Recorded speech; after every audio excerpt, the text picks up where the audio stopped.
നികുതി സംബന്ധിച്ച സംശയങ്ങൾക്ക് മറുപടി നൽകുന്നത് നികുതി വിദഗ്ധനും ചാർട്ടേഡ് അക്കൗണ്ടന്റുമായ കെ.സി. ജോസഫ് വർഗീസ്.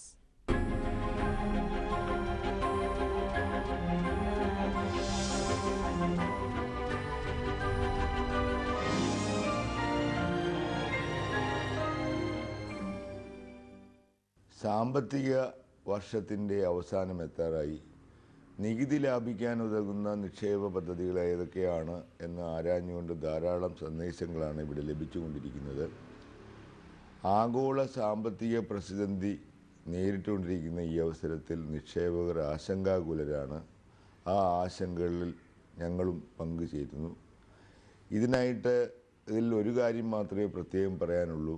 ഈ അവസരത്തിൽ നമ്മൾ പ്രത്യേകം ശ്രദ്ധിക്കേണ്ടത് നികുതി ലാഭം മാത്രമല്ല, നിക്ഷേപ സുരക്ഷിതത്വം കൂടെ പ്രത്യേക പരിഗണന നൽകി ശ്രദ്ധിക്കേണ്ടതുണ്ട്. എന്തായാലും ഇവിടെ ലഭിച്ചിരിക്കുന്ന കത്തുകൾക്ക് ഈ എപ്പിസോഡിൽ പൂർണ്ണമായിട്ടും മറുപടി പറയാൻ സാധ്യമല്ല.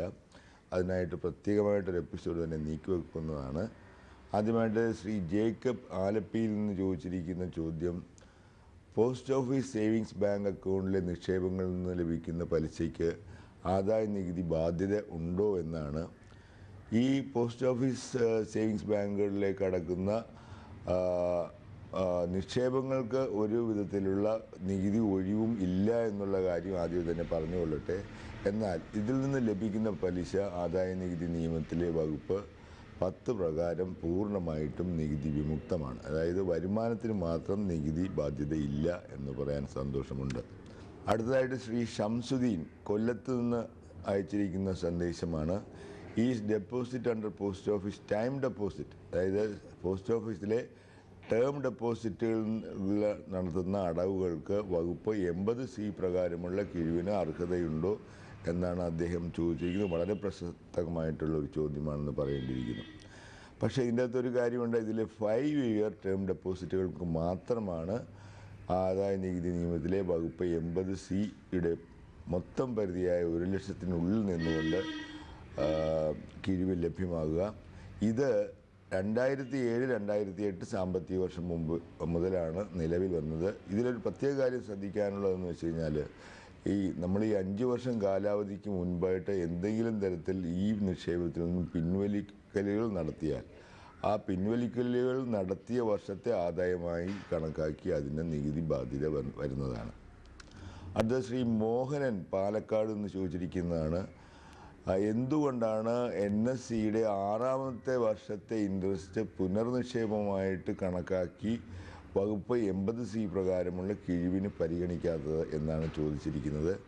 അതൊന്ന് നമ്മൾ വെറുതെ ഒന്ന് ആലോചിച്ച് കഴിഞ്ഞാൽ മനസ്സിലാക്കാവുന്ന കാര്യമുള്ളൂ. 6 വർഷമാകുമ്പോഴത്തേക്ക് NSC സർട്ടിഫിക്കറ്റിൻ്റെ കാലാവധി പൂർത്തിയാക്കി മുതലും പലിശയും തിരിച്ചു ലഭിക്കുകയാണ് ചെയ്യുന്നത്.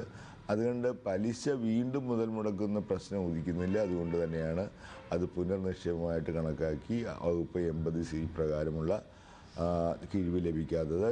പക്ഷേ താങ്കൾക്ക് തീർച്ചയായിട്ടും വീണ്ടും NSC എടുത്തുകൊണ്ട് ഇതേ തരത്തിലുള്ള റിലീഫ് തന്നെ സ്വായത്തമാക്കാവുന്നതാണ്.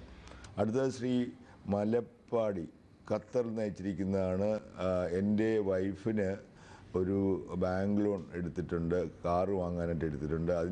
അതിനുള്ള ഇൻസ്റ്റാൾമെൻറ്റുകൾ അടക്കാനായിട്ട് ഞാൻ പുറത്തു നിന്ന്, അദ്ദേഹം ഖത്തറിലാണ്, പുറത്തു നിന്ന് പണം ഭാര്യയുടെ SB അക്കൗണ്ടിലേക്ക് അടക്കുന്നുണ്ട്. ഇതിന് എന്തെങ്കിലും നിയമ പ്രശ്നങ്ങളുണ്ടോ എന്നാണ് ചോദിച്ചിരിക്കുന്നത്. പ്ലീസ് ഇൻഫോം ബൈ മെയിൽ എന്ന് പറഞ്ഞിരിക്കുന്നു.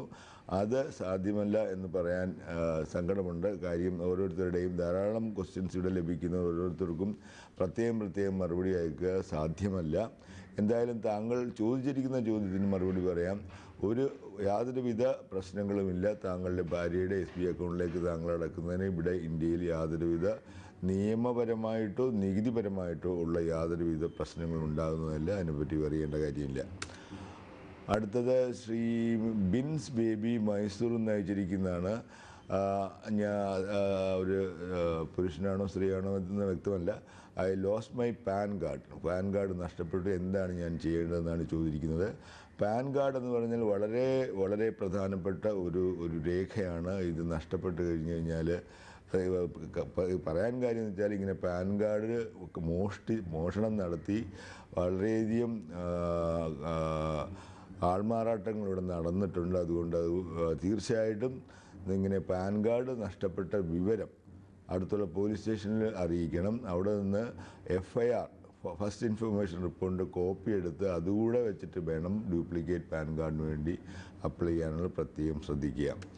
അടുത്തത് സമീറ ഖത്തറിൽ നിന്ന് തന്നെയാണ് അയച്ചിരിക്കുന്ന സന്ദേശം. അദ്ദേഹം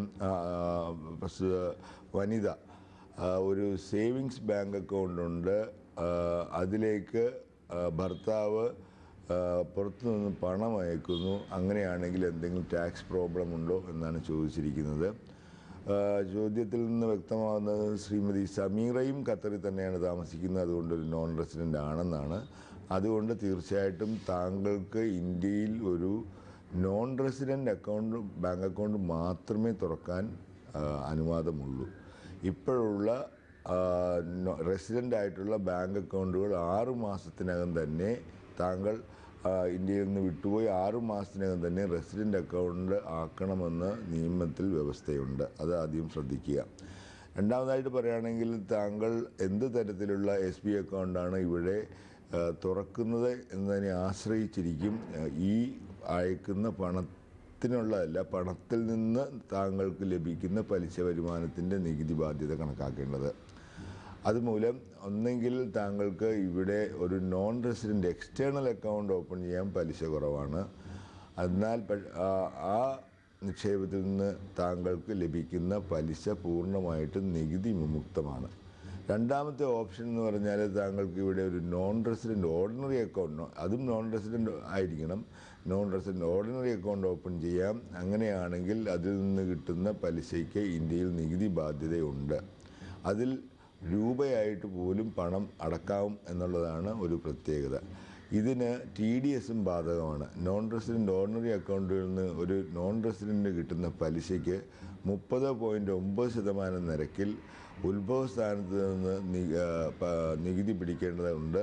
അതേസമയം റെസിഡൻ്റായിട്ടുള്ള ഒരാളെ സംബന്ധിച്ചിടത്തോളം 10.3% നിരക്കിലാണ് നികുതി പിടിക്കുന്നത്. അതുകൊണ്ട് താങ്കൾക്ക് ഇങ്ങനെ പിടിച്ചിട്ടുള്ള നികുതി റീഫണ്ടായിട്ട് ലഭിക്കണമെങ്കിൽ തീർച്ചയായിട്ടും ഇന്ത്യയിൽ പാൻ കാർഡ് എടുക്കണം, ഇൻകം ടാക്സ് റിട്ടേൺ ഫയൽ ചെയ്യണം, ഇൻകം ടാക്സ് റിട്ടേൺ ഫയൽ ചെയ്ത് റീഫണ്ട് അവകാശപ്പെടണം. ഇങ്ങനെ കിട്ടുന്ന റീഫണ്ടും ഇന്ത്യൻ രൂപയിലായതിനാൽ അങ്ങനെ കിട്ടുന്ന പണവും നിക്ഷേപിക്കാൻ താങ്കളുടെ നോൺ റെസിഡൻ്റ് ഓർഡിനറി അക്കൗണ്ടിലൂടെ സാധിക്കും എന്നുള്ളതാണ് ഈ കാര്യത്തിൽ പ്രത്യേകം പരാമർശിക്കേണ്ടതായിട്ടുള്ളൊരു കാര്യം.